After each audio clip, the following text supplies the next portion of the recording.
Hello and welcome to Bath Spa Academic Centre, Ras Al Khaimah. Today we're going to be discussing emerging technology, and I'm joined with my co-host Usman and some panel members. Welcome, and you come. Get my right seat. There you go. And you come, and you come. Welcome, welcome, welcome. Excellent. Usman, over to you. Thank you so much, Mr. Billy. So, starting with the introduction of the panelists today. So, starting from my left side. Hello, my name is Amina Mohammad.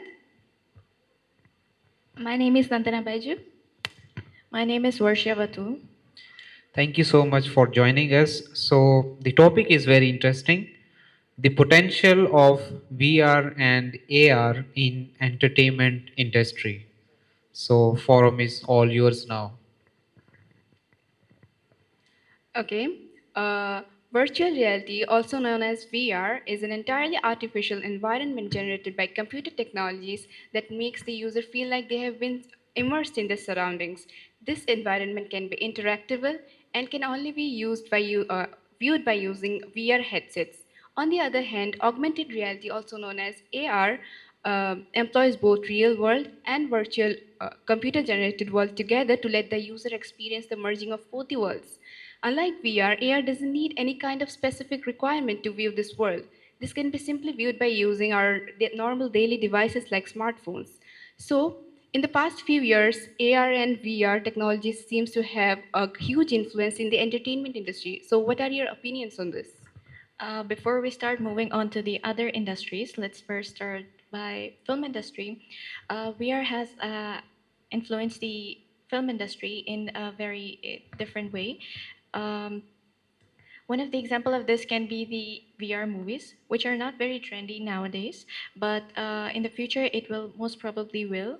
They allow you to tell the stories in many different ways.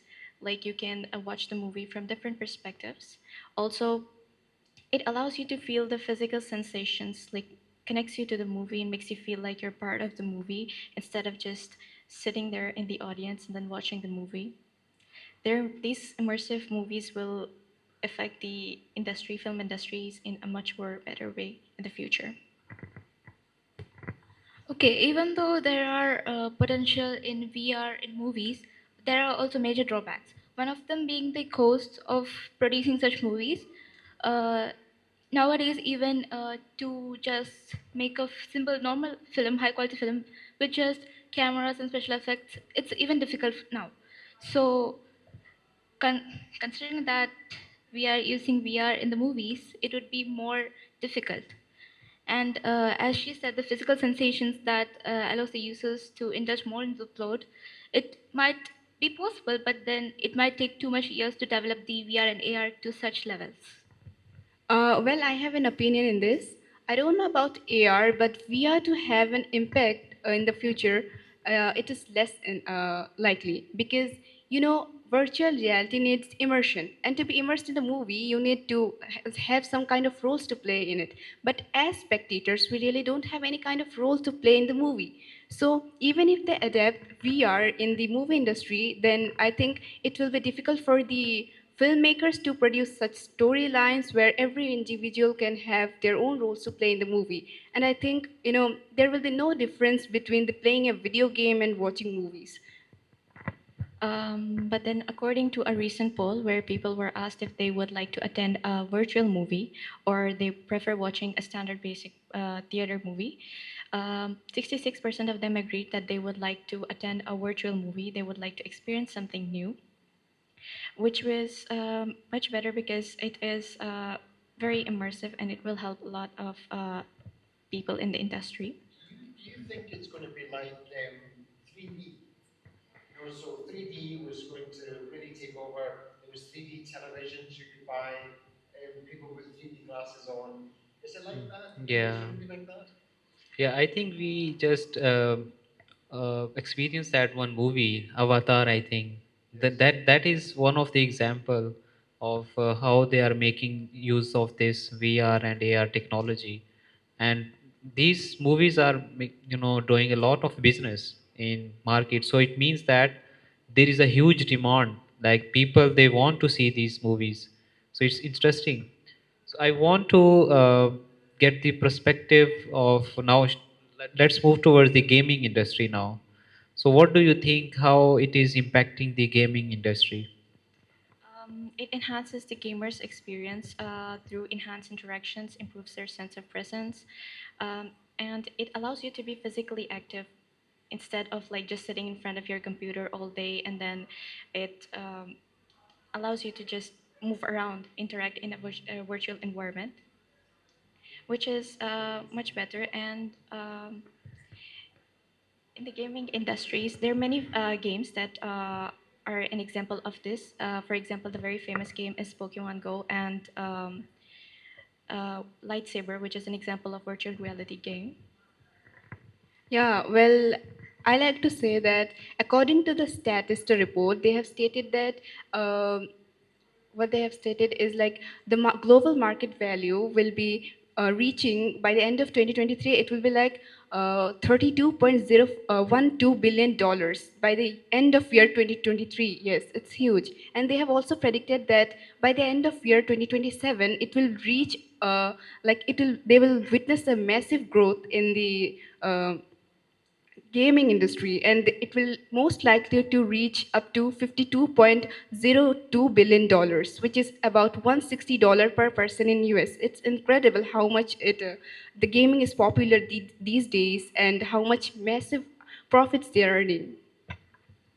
As she said, yeah, this is most popular, and in that gaming industry, the most popular genres would be shooting and action movies.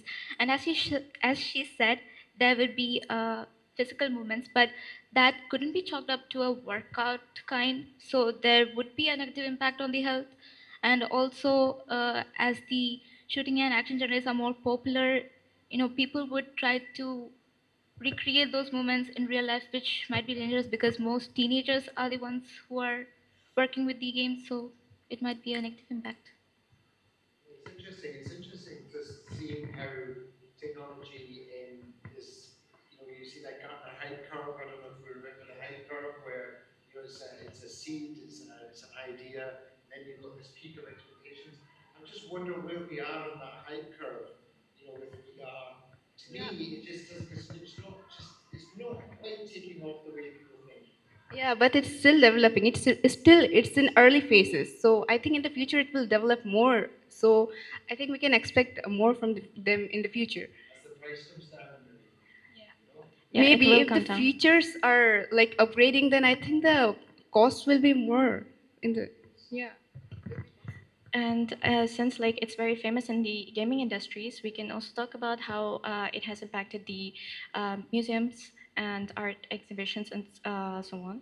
So This immersive experience. yeah, Yes. it's very good for people who wants to learn more about history or about artifacts that are no longer in existence, like the example of dinosaurs. They're no longer in existence, but people can learn more about it through augmented reality. Okay, so there is another perspective of AR VR. So that is psychological. So what do you think? What are psychological effects on our health or on our mind, mental health, by using these technologies? I would like to say it impacts both the body and the mind because, as you know, VR is very much immersive, and people might get too much into the game. They forget about the real world, and when they come out of the game, it's a total different place they are in.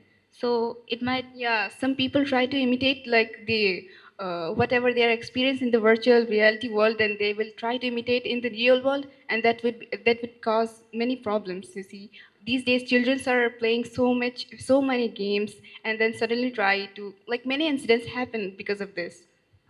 And physically, there might be impact on eyes and concentration problems. So It's a those. very, very interesting point because the Chinese, especially, are very concerned about small screens and small people. So children, they're trying to limit the amount of screen time.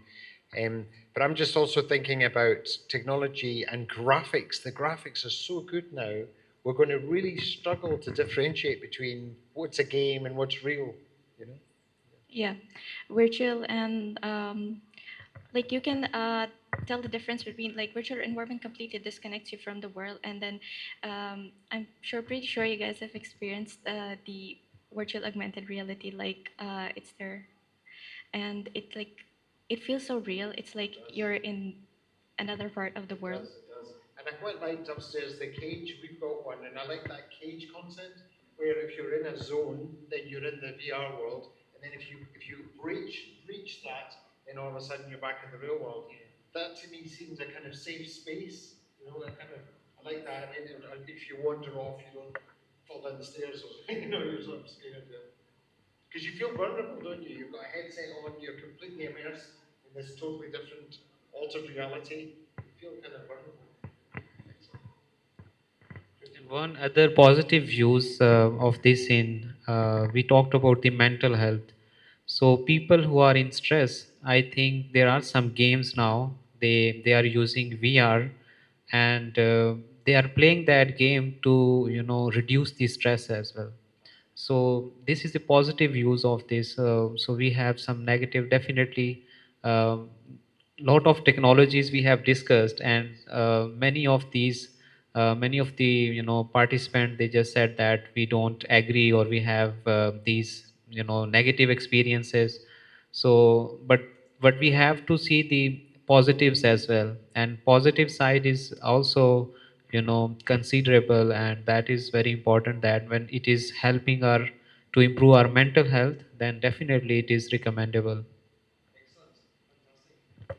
Yeah, even like if you think about how the development of VR from 1960s to 2003 is, you'll see a huge change. How the first VR headset was so heavy that it could kill anyone, and now they're so Yes. easy and light to carry. As battery technology improves, as graphic screen technology improves. Yeah, very interesting. It has taken a long time though to mature, and I think we're waiting for a killer application. You know, I think there'll be a killer application, and then that's it. It's going to really take off. Thank you very much for your time. It's been absolutely fascinating. It's really, really good. I hate stopping these sessions because just as we're warming up and our brains are getting into the topic, we have to end it.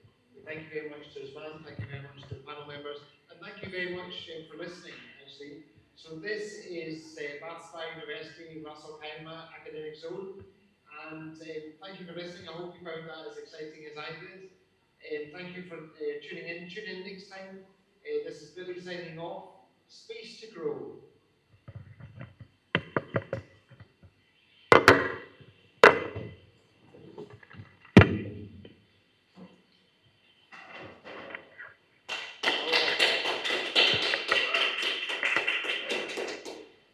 Now they are, they are not reacting now.